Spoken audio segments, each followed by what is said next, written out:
네, 108조 허위 표시. 통정 허위의 표시는 무효다. 이 무효는 선의 제3장에 대항하지 못한다는 게 법조문입니다.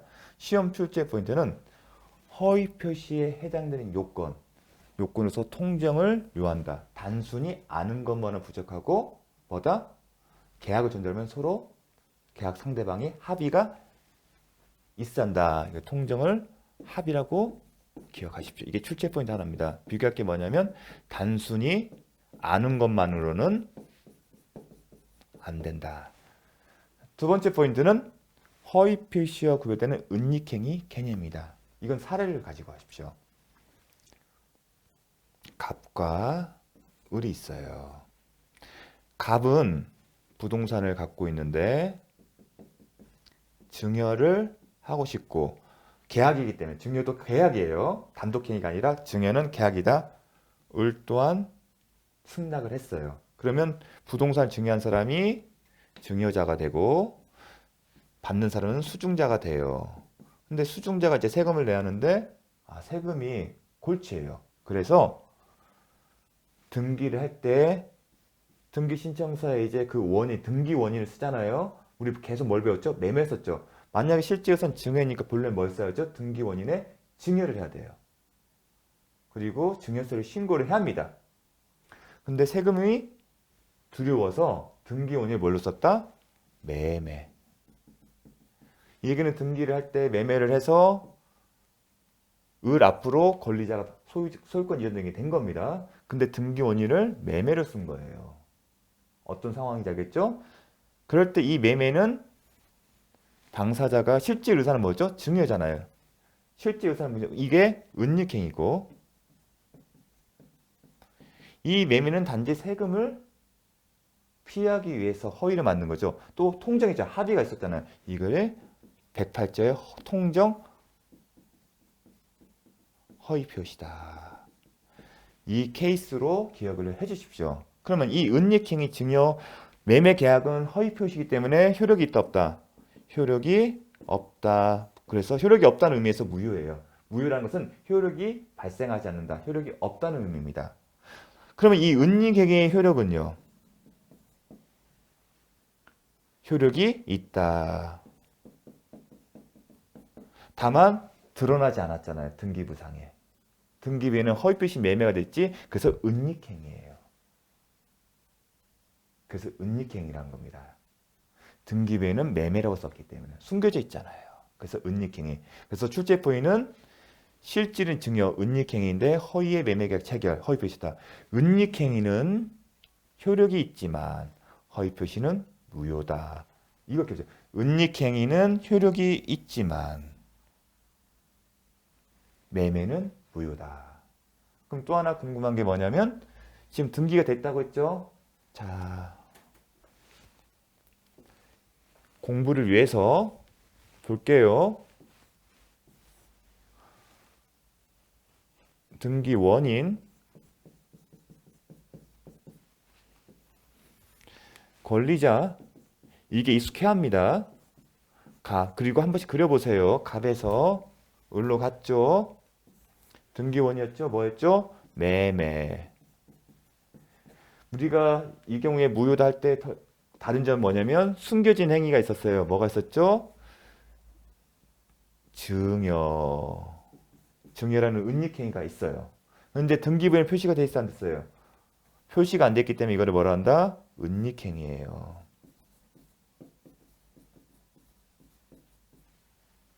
뭘 설명하려고 하는 거냐면 자, 증여는 지금 안 보여요.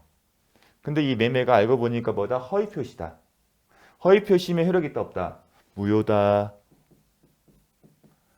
그러면 이제 항상 이게 딱 되면 기가 나와야 돼요. 등기 원인이 무효되면 비록 등기가 되었다 하더라도 등기 효력이 발생한다 한다?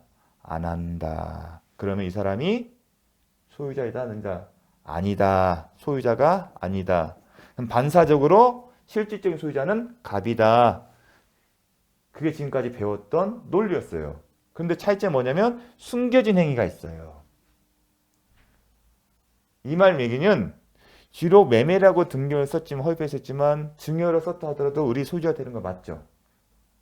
이 사람들은 여기 증여로 해서 이걸 없애고 증여해서 다시 돌릴 수가 있어요. 불편해서 그렇지. 무슨 얘기를 하고 싶냐면 원칙적으로 배우는 것은 소유자는 등기 변동 효력이 없어요. 하지만 비록 이 매매는 무효지만 숨겨진 행위에 봤을 때 증여계약이 있고 이 증여계약은 효력이 있어요. 효력이 있다면 을이 권리를 취득하는 것에서는 실체관계에 부합한다는 겁니다. 현재 권리자 을인 건 맞지 않습니까?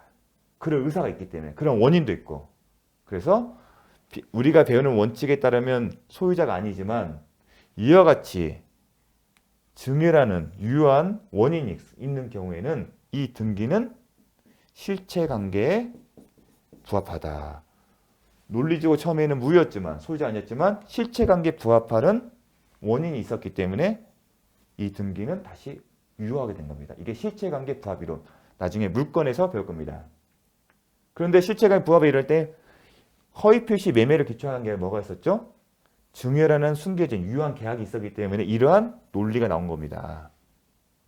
따라서 이러한 경우에 굳이 이걸 말소한 다음에 등기 원인을 증여를 해서 다시 을로 등기를 할 필요가 없다는 겁니다. 등기 경제상. 어차피 이 사람에게 기속된 건 마찬가지이기 때문에. 그래서 실체관계 부합한다. 기억한 건 뭐냐면 실체관계 부합하려면 이렇게 실체 부합할 만한 원인들이 있어야 돼요. 원인이 뭐였어요? 증여계약이고 그 계약 자체가 유효해야 합니다. 만약 이 증여계약 자체도 다른 원인에 의해서 취소가 되거나 무효가 되면 당연히 을은 소유자가 될 수가 없다는 거. 그게 하나의 쟁점입니다. 실체관계에 부합한다 이렇게 얘기를 합니다. 은닉행위의 경우에. 시험에 출제된 바는 없습니다. 다만 나중에 실체관계에 부합한다는 이론을 배울 때 한번 바로 들어가게 되면 수험생 입장에서는 너무 낯선 지문이고 어려운 지문이기 때문에 바로 하게 되면 이해하기 힘드니까 지금부터 하나씩 제가 씨앗을 뿌리는 겁니다. 이해를 위한. 또 하나 쟁점이 뭐냐면 실체관계 부합 이론은 이런 게 깔려 있어요. 등기는 공시예요. 공시. 자, 등기의 목적은 공시예요. 공시는 뭘 하는 거죠? 뭘 나타내는 거예요. 당연히 현재의 권리자, 그게 중요죠. 현재 권리자를 나타내는 게 공시의 기능이에요. 누가 소유자지. 그런데 공시가 더 나아가. 현재 권리자가 권리 취득의 원인. 이게 뭐죠? 등기 원인. 등기 원인과 권리 변동 과정. 이 등기가 현재 권리자를 공시하는 것뿐만 아니라 이 사람이 권리 취득한 등기 원인이 제대로 반영돼야 하는 건지. 아까 등기 원인. 또 하나 권리의 변동 과정. 아까 갑에서 을로 넘어갔죠. 이런 권리 변동 과정이 실제와 맞아야 하는 건지. 이 내용이. 무슨 얘기냐면 권리 변동은 원칙적으로는 갑, 병, 을인데 합의하에 을은 빼고 갑에서 직접 왔다. 이 얘기는 변동 과정에는 갑, 병, 을을 반영을 해야 하는 건지. 이 공시라는 의미가. 그게 하나의 쟁점이에요.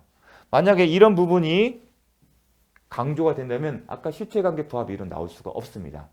왜냐면 공시는 을이 취득의 원인이 제대로 반영이 돼야 한다. 근데 증여인데 매매를 써 있잖아요. 그럼 등기 효력이 없는 거예요. 또한 권리변동 과정에서 갑, 병이라면 등기부의 권리자의 갑, 병 이렇게 기재가 돼야 한다. 하지만 실제로는 어떻게 됐다?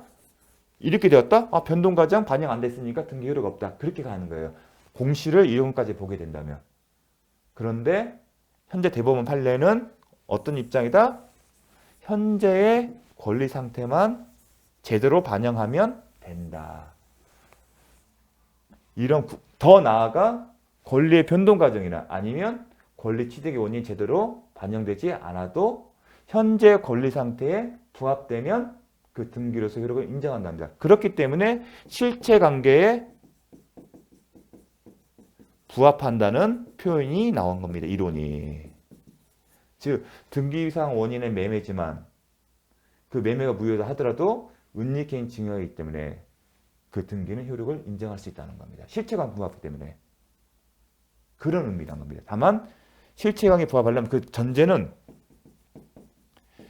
실제 관계에 부합하는 원인, 등기 원인이 유효해야 돼요. 이 개념이 중요합니다. 실제 관계, 아까 그래서 증여가 유효하다는 전제에서 비록 매매인, 허위 표시인 매매가 무효지만 은닉행위는 유효했기 때문에 실체관계 부합해서 현재 권리자를 공시하기 때문에 등기는 효력이 있다. 그런 개념이 나오는 겁니다. 자, 왜 이렇게 제가 설명을 하냐면 나중에 중과생략등기 합의, 중과생략등기 합의가 이런 거죠. 갑을 병인데 갑이 직접 을에게 소유권을 병에게 넘겨주는 경우 그 전제는 이러한 계약들이 다 매매계약이 있었잖아요. 이 매매계약 자체들이 다 유효하고 상대방에게 소유권 이전 등기 청구를 거절할 수 있는 권능이 없어야 합니다. 그래야만이 실체관계 부합한다는 내용이 나옵니다. 실체관계 부합하면 우리가 그 등기가 현재 권리 상태만 반영하면 돼. 그렇게 생각하는데 그렇지 않고 논리적 전제는 매매면 이 매매 계약 자체가 유효하는 거고 아까 증여 은닉행위도 유효하기 때문에 실체관계 부합해서 등기 소력이 있다는 논리가 나옵니다. 그걸 설명합니다. 중과생략등기 합의에서도 똑같은 얘기가 나옵니다. 더 나아가 우리가 조만간 유동적 무효의 하나인 국토개혁법에 따른 토지거래 허가를 받지 아니한 매매계약 효력에서 가, 을, 병인 매매를 했어요. 둘 다 허가를 받아야 합니다. 허가를 받아야 돼요. 그런데 갑과 병 사이에 매매계약을 전제로 한 허가를 받았고 등기를 했다. 그 경우의 효력. 바로 이런 논리에서 나가는 겁니다. 그때가 다시 설명할 겁니다. 자, 이런 것 때문에 하는 거구나. 개념이 중요하다는 것은 실체관계 봤을 때 이렇게 기억하시면 됩니다. 나 중과생략등기 합의할 때 둘 다 매매가 있어요. 권리병동 과정을 제대로 반영한다면 가, 물, 병 순으로 권리자가 등재돼야 하는데 그럴 필요 없다. 실체관계 부합 이론은 뭐가 포인트다? 이 매매 계약과 이 매매 계약이 유효하다는 전제에서 출발한 겁니다. 또한 이렇게 넘어가지는 않지만 여기서 이렇게 이전 등기하고 여기서 이전 등기하는데 동시에 항변권 등의 권리 행사에 저지할 수 있는 사유가 없어 합니다. 그래야만이 실체관계에 부합한다는 표현이 나온다는 거. 근데 저지하는 건 말고 단지 이게 유효하다는 것만 기억을 해주십시오. 여기가 유효해야만이 갑에서 직접 병으로 등기가 되더라도 그 등기의 효력을 인정한다. 실체관계 부합 이론에 의해서. 이게 유효가 포인트입니다. 그래야 나중에 유동적 무효 상태 거기를 이해할 수가 있습니다. 자, 그것 때문에 설명을 드렸습니다. 넘어가겠습니다. 자, 은닉행위 그게 봤고요. 그 다음에 요건. 상대방과의 통정이다. 통정은 합의가 있어 계속 강조합니다. 이게 지문이 뜹니다. 자, 자습수 한번 볼까요? 43페이지. 숫자 2번, 2항, 시험 출제 포인트의 나항, 요건. 상대방과의 통정이 있을 것. 그 다음에 지문이 중요해요. 통정이란 표의자가 진의 아닌 표시를 하는 것을 알고 있는 것만으로 부족하고 단순히 아는 것은 그렇게 단순히 아는 것만으로는 백출조와 해당될 수도 있습니다. 부족하고 그에 관하여 상대방과 사이에 합의가 있어야 한다. 그 밑에 기출문제가 있었습니다. 통정의 표시는 표의자가 의식적으로 진위와 다른 표시를 한다는 것을 상대방이 알았다면 성립한다. 아니다. 알았다면 성립한다. X다. 뭐야 한다? 단순히 아는 건 부족하고 합의가 있어야 한다. 이게 잘 나옵니다. 허위 표시와 요건과 관련해서는. 자, 그러면 효과. 효과로서는 당사자 사이에, 즉 허위 표시를 한 당사자, 항상 계약을 생각하십시오. 매매 계약을 생각하십시오. 매매 계약 당사자 누구죠? 매도인과 매수인. 계약의 당사자 사이에서는 효력이 없습니다. 효력이 없다는 얘기는 어떤 의미죠? 매도인과 매수인은 각자 그 계약이 효력이 있음을 전제로 발생할 수 있는 권리 의무 관계를 상대방에게 주장할 수 없다는 겁니다. 예컨대 매수인은 매도인에게 그 부동산에 관한 계약을 기초로 한 소유권 이전 등기를 청구할 수 없는 것이고 반대로 매도인 매수인에게 매매대금 지급을 요청할 수 없다는 겁니다. 다만 제3자에 대한 효력 어떤 규정이 있었죠? 선의 제3자 3자에 대해서는 대항하지 못한다는 단서 조항이 있습니다. 상당히 중요하죠. 시험은 허위 표시의 제3자에 해당되냐 안 되냐를 단순 묻는 형태로 출제되고 있습니다. 작년에도 출제됐고요. 다만 작년에는 좀 낯선 지문이고 그리고 오래된 10년 이전에 출시된 그 지문을 했습니다. 다만 유사직역에서는 그 지문이 나왔더라고요. 그래서 그 지문은 10년 안에는 포함되지 않는 지문이었기 때문에 좀 어려운 면이 있었습니다. 그렇다면 이 제3자란 어떻게 판단을 한지 그리고 이 개념이 뭔지는 먼저 파악했죠. 먼저 제3자에는 당사자, 아까 당사자는 매매계약 당사죠. 그러면 누구 있었죠? 매도인과 매수인이 있고 이 당사자는 당연히 제3자가 아닙니다. 그리고 또한 포괄 승계인도 당사자가 아닙니다. 포괄 승계인은 매도인의 상속, 포괄 승계는 상속으로 기억을 하십시오. 그러면 매도인의 상속인이거나 아니면 매수인의 상속인은 제3자가 아닙니다. 제3자가 아니라면 무효라는 겁니다. 이 상속인과 이 상속인들 사이에서 만약에 매도인이 사망해서 상속이 있으면 상속인과 매수인 사이에 매매 계약을 효력을 전제로 한 효력이 발생한다. 안 한다. 그 얘기입니다. 이 경우에도 똑같이 무효가 된다. 그 얘기를 생각하시면 됩니다. 자, 그러면 또 대항하지 못한다. 이 의미가 제가 또 설명을 했었습니다. 자, 뭘 생각을 했죠? 어떤 경우에 이제 선의 제3자가 대항하지 못한다면 항상 허위 표시는 항상 부동산 매매 계약에 따른 등기가 문제가 이어집니다. 그리고 제가 공신력이 없다고 했습니다. 공신력이 없기 때문에 108조 1항 단서는 거래 안전을 위한 특별한 규정이다. 복습하겠습니다. 이런 겁니다. 제3자는 등기원인, 그 다음에 권리자가 있어요.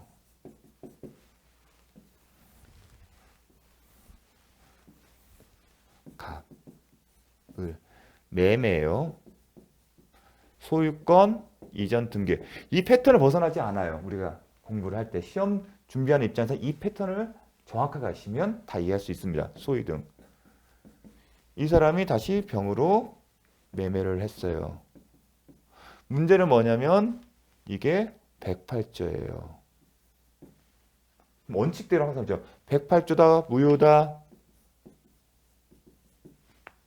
무효면 등기 효력이 없다. 등기 효력이면 의리 소유자가 물권 변동의 효력이 발생하지 않지 않습니까?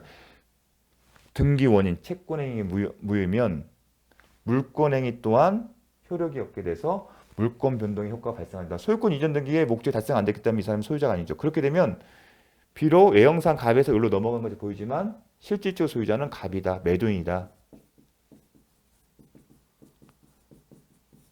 그런데 병은 어떻게 되죠? 이렇게 되죠. 매매 채권행위는 물권적 합의를 항상 이렇게 썼죠.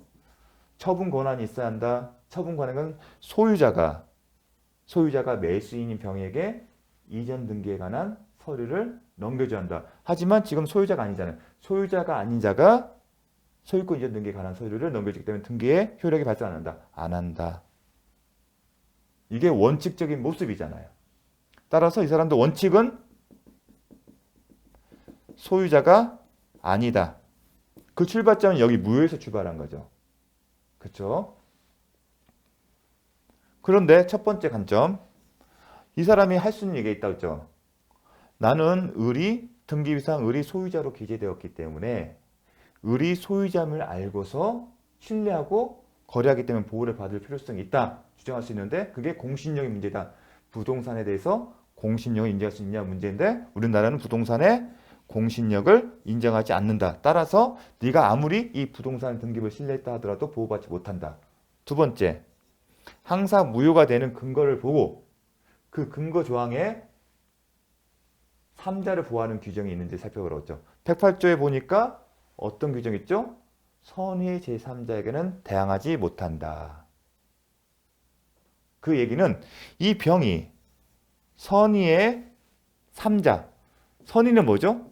뭐에 대한 선의겠죠? 어떤 사정을 알았거나 몰랐거나 근데 이 매매 계약이 허위 표시에서 무효인지를 몰랐다는 겁니다. 몰랐다면 선이다. 그리고 and 3자면 3자인지를 여부를 판단해야겠죠. 이제 아직 이론적인 거나 그건 밝히지 않았습니다.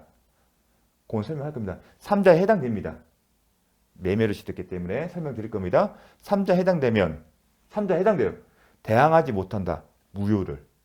대항하지 못하는 것은 실질적인 소유자가 대부분 항상 등장하죠. 갑은, 을은, 병에게. 모든 사람이 여기 이해관계는 갑도 있고 을도 있죠.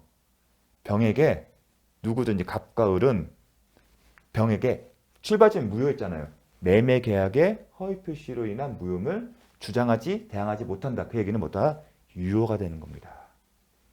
대항하지 못하는 무효를 주장하지 못한다는 거 반사적으로 이 매매 계약이 병과의 관계에서는 유효하다는 거예요. 유효하게 되면 이 사람이 소유자가 되고 이 사람이 소유자이기 때문에 병이 등기를 취득하는 것도 아무 문제 없죠.